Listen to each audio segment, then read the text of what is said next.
Hello, this is my case study for Module 12. My name is Jack Sampel. So in this situation, the principal evaluated Mrs. Stevens through the format of formal observation. No other formats were mentioned that he observed her from and evaluated her from. That said, when he was in the classroom, he noticed that students were disengaged, not very respectful, speaking out of turn, and just unmotivated by her teaching. His feedback was to involve students more. She was found to be defensive towards this and irritable. That said, the post-observation meeting ended with Mrs. Stevens refusing to admit inadequacy of her teaching. So after the meeting, the principal was very much considering not renewing Mrs. Stevens' contract. The principal decided to give her another shot by observing her again on Monday of the following week, but saw the same results. Being one way a year from tenure and seeing no positive growth from the teacher, the principal decided to non-renew her. She was informed of a conference to discuss her evaluation through a note left in her mailbox, and the meeting was set for Tuesday after school. After seeing the evaluation form and seeing that she was not renewed and the low ratings, she was not happy at all, said she didn't deserve this, she had not received the proper supervision from the principal and her supervisor, and was ready to take these low ratings to court. Speaking of court, the legal issues with this, overall the principal, depending on the district, is within his right to have non-renewal of Mrs. Stevens' contract. This really depends, though, on if he's documented his previous walkthroughs, observations, and conversations with Mrs. Stevens. From the information in the case study, we have not seen this. It looks like he just used formal observations. That said, a district's Board of Education, at least in the state of Kansas, has to tell a teacher they are being non-renewed by the third Friday in May. That said, judging by evaluation deadlines that I've seen in the past, this was around mid-April if he's facing a deadline. That said, in most districts within the state of Kansas, she has a chance to file a grievance and follow the process listed in their district guidelines. And it goes kind of step by step. They can file a grievance and then look at that decision. If they don't like that decision, they can file another grievance, and so on and so forth until they come to a decision. Ethical issues, though, there are a lot of problems with this. This situation interaction has definitely hurt Mrs. Stevens and the principal's rapport and professional relationship, even if they had one. She was harmed in the decision to not renew her contract. There were no clear ways that she was evaluated besides being formally observed. And it mentions the principal visited her classroom several times and had noticed problems in the past. That said, it seems like this is the first time Mrs. Stevens is hearing that this is a problem. And the principal used no other forms of peer observation, student feedback surveys, consistent walkthroughs, or collection of student data. Lastly, while the principal knew there was a problem, Mrs. Stevens stated that she had not received any supervision or helpful strategies. All of these aforementioned points are critical ethical issues and have damaged Mrs. Stevens' perception of the school and principal, even if she is renewed. The synthesizing sentence for this whole situation: the principal, after completing the evaluation process with Mrs. Stevens, has decided to not renew her contract due to her teaching ability, personality, professional interest, and attitudes, and her students being unmotivated. Mrs. Stevens feels that she has not been evaluated properly or effectively and has not received beneficial supervision for her areas of need. And this is according to the teacher evaluation form given in the case study. Moving on to the people in this case study, we have the principal. He's a man who is coming upon a deadline, so that might mean that he procrastinates a little bit. He likes to see students engaged, motivated, interested, quiet at the right times, but still responsive and respectful. What he witnessed in Mrs. Stevens' classroom was a clear lack of respect for the order of the classroom. The principal thought involving the students more would be an effective motivational tool for them. He ultimately recommended that Mrs. Stevens' contract not be renewed since that would grant her tenure. His race is unknown. The students in Mrs. Stevens' class, these students seemed to speak out of turn constantly, were disinterested in the classroom proceedings, and were just barely going through the motions when called on. They didn't really have much respect for Mrs. Stevens, and even though she tried to engage them in informal discussions, their race is unknown as well. Then we have Mrs. Stevens. She's a woman and a teacher who will be granted tenure next year if she is renewed. The subject she teaches is unknown, and her race is unknown as well, but it was stated that it was different from what the principal had taught previously, and that is unknown as well. Her classroom management tends to be lax, and she has students speaking out of turn a lot. She said that she did not receive effective supervision during the evaluation process or even throughout the year, and this included not being provided helpful strategies to involve her students more. She also states that there is no research that proves classroom achievement depends on student involvement. She sees her low ratings as unfair, and she thinks she's a better teacher than this and is ready to fight it in court. She was irritable, hostile to suggestions, and difficult to communicate with in both meetings the principal had with her. She does not like people in the back of her classroom as well as she is teaching. And we have Mrs. Stevens' supervisor, who is mentioned once in the case study. And this kind of implies to me that she might be an English language learner teacher or a special education teacher. And the supervisor would be a coordinator from one of these programs.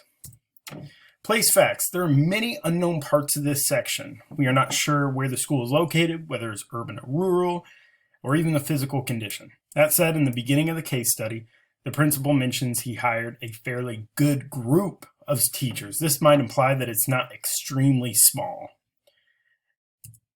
Program facts. There are many unknown parts of this section as well. We are unsure of the curriculum, grade level, or whether it is a private or public school.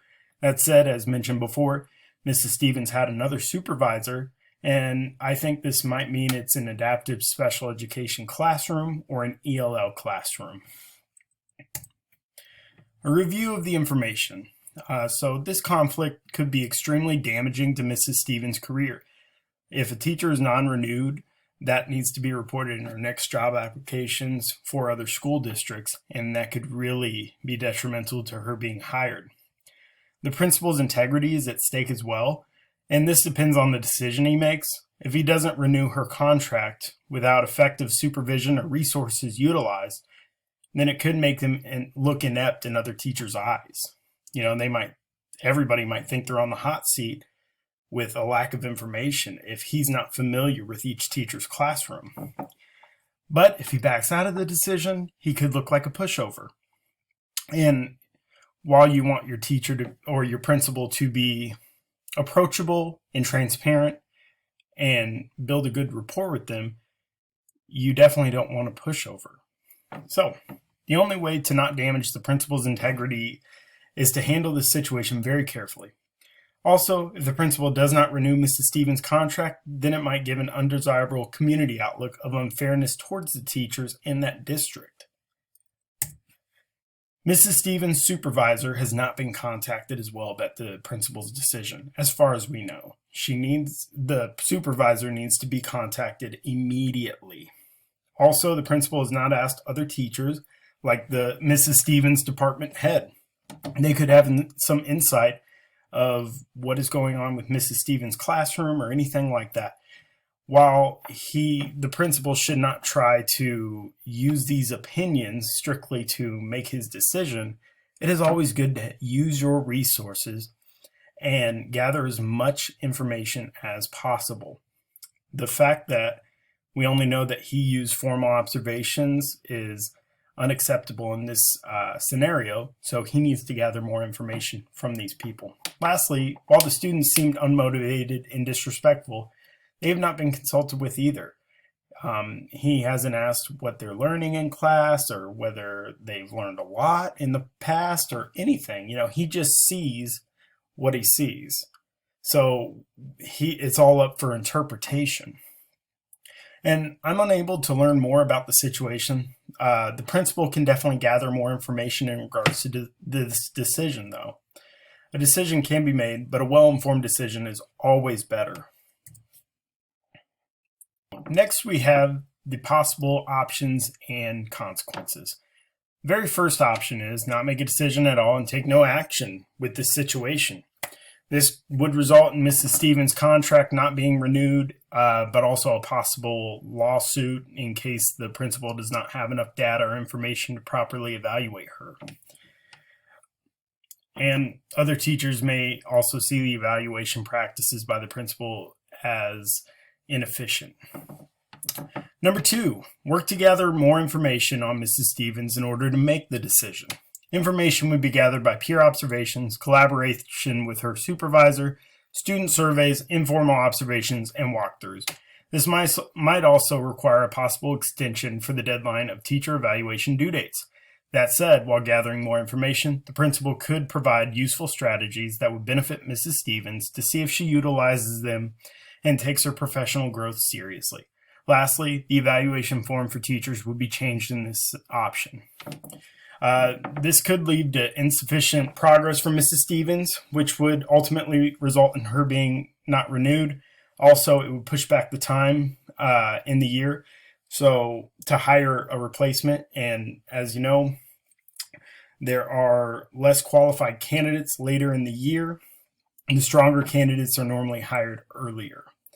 And this could also lead to the superintendent deeming the principal's evaluation systems as ineffective. Option number 3, keep Mrs. Stevens in her current position and provide tenure. This could ultimately result in a teacher who does not engage student learning to its fullest potential and have tenure. That's not good, but that is what the option is. Number 4, keep Mrs. Stevens in her current position, but do not provide tenure. She will be evaluated next year, though. This option could result in being non-compliant with the teaching contract or the negotiated agreement for the school district. And that might be a whole can of worms that we are opening. And number 5, replace Mrs. Stevens with a long-term substitute immediately for the way that she handled the situation. This option would be considerably difficult for the students and the long-term substitute because of the situation. Also, you would need to provide the long-term substitute with lesson plans and countless resources provided. Number 1, not make a decision at all. The pros of this is the situation is over and there can be a search for a new candidate. Teacher who the principal deemed as ineffective to the student learning and student learning process will be gone from the school, and the students might thrive with the new teacher next year. The cons, Mrs. Stevens could possibly sue the district. This could lead to the principal's evaluation methods as deemed as ineffective from other teachers and the superintendent.